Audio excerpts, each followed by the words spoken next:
from Providence, this is ABC 6 News at 6:30. We begin with developing news. Police in West Greenwich teaming up with Rhode Island State Police in a joint homicide investigation after a body was found near a wooded neighborhood. ABC 6 News reporter Bianca Bono has more on our top story tonight. Bianca. Melissa, still lots of unanswered questions in this investigation. Police have yet to release the victim's name, but we're told police do have a suspect in custody. Remnants of a massive police presence on John Potter Road in West Greenwich Sunday, as police are still working to put the pieces together in a murder investigation. I mean, I was pretty surprised. It's quiet up here usually, so I knew something was going on. It's shocking. Victoria Dunford says she and her family have lived in the neighborhood for 30 years and can't believe that a body was found so close to home. We have a couple break-ins every now and then. It's usually just kids in the woods and things like that, but nothing to this extent for sure. Saturday night, police searching the woods at the end of John Potter Road, right next to this private driveway. According to several signs posted, these woods are a part of URI's research area.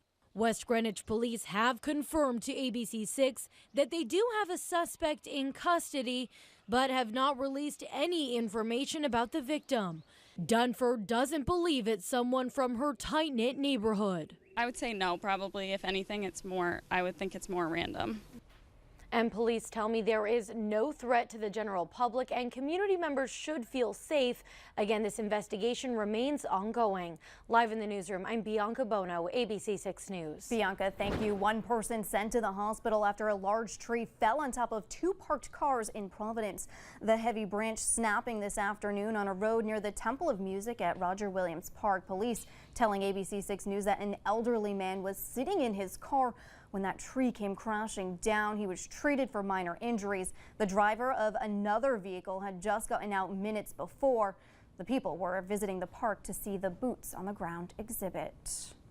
Well, an expired beacon triggers a false alarm in Portsmouth. First responders called out for a water rescue in Mount Hope Bay this afternoon say the emergency device, which is typically used when a boater is in distress, was accidentally tripped.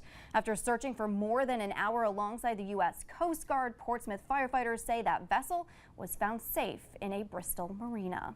Well, it certainly was not the wedding day one Massachusetts couple thought it would be. Their storybook romance taking an interesting twist when the cruise ship they were on ran aground in Boston Harbor. Reporter Shawn Chaiyabhat has that story. Oh, it's been a hell of a day. It has been a hell of a day. Soon to be bride and groom happy to be back on land after a 3-hour tour turned into like 7 hours. I mean, we were supposed to be here so much earlier. This was the scene after the Boston Harbor cruise chartered boat ran into a sandbar near George's Island. People in the pre-wedding party with tuxedos and life jackets. The boat just got stuck. I didn't think it was serious, you know. Boating can be difficult, but you probably should avoid low tide. Like a scraping sound. And then we looked around, the boat stopped. 152 people were on board. Crew kept them informed, but it was a worrisome few hours for the families with kids. Seeing the life jackets made everybody frightened, that's all. The bride and groom said they hope they can get a refund. They'll deal with that after the honeymoon. Time now for weather. Meteorologist Jim Polita standing by at 6:34 with your first check on the forecast. Jim, warm today, but we know rain on the way. Yes, there is some rain in the forecast, and some is kind of the understatement for that one. We do have plenty of rain in the forecast for tomorrow. Hopefully you did some barbecuing today. It was a pretty nice day for it, 77 degrees. Your current temperature in Providence with partly cloudy skies. Clouds decided to stick around a little bit longer for today, but now we are clearing out pretty nicely with winds south-southeast at 12 miles per hour. Temperatures across southern New England range anywhere from the 50s in Falmouth to the 80s in Hartford. So quite the spread of temperatures. Right in the middle is Providence at 77 degrees, 65 in Newport, and 67 in Westerly. Temperature tonight here will drop down a few more degrees along the coast as you do push toward the early morning hours, but rain is going to be the big story. That will be starting up a little bit after midnight here with temperatures right around 66 degrees. By the time you wake up in the morning, we'll be seeing widespread rain showers for especially locations farther south. And we do have the potential for an inch or more of rain tomorrow. But the good news is, after tomorrow, much of the rest of the week is dry. So we'll break down the whole forecast for you coming up in just a little bit. All right, Jim, thank you. Well, first responders taking the time this weekend to run while remembering their brothers in blue who have died in the line of duty. Reporter Frank Holland has more. As you run this race today, we ask you kindly and respectfully to think of our two brave officers. Words of remembrance kicking off this year's Run to Remember. The race more meaningful as the Massachusetts law enforcement community mourns the loss of two officers killed in the line of duty in recent months. We ask you to remember the service and sacrifice of Trooper Thomas Clardy of the Mass State Police. We ask you to remember and honor the service and sacrifice of Police Officer Ronald Tarantino. In memory of Trooper Clardy and Officer Tarantino, whose recent deaths have struck us in this beautiful state of ours. Officer Tarantino killed during a traffic stop. Trooper Thomas Clardy killed in a crash on the Mass Pike in March. Oh, say, can you see? A friend of Clardy, a fellow state trooper, singing the national anthem.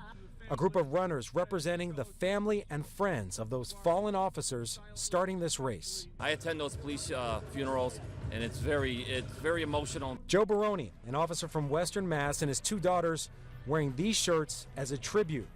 They believe the service and sacrifice it takes to keep us all safe deserves more appreciation. I think police officers across the country deserve more respect in the line of duty.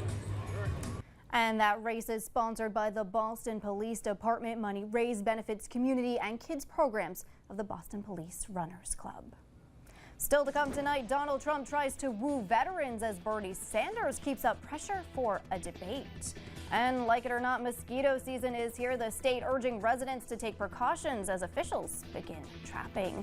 Plus, buckle up. Seatbelts may soon be required on Rhode Island school buses.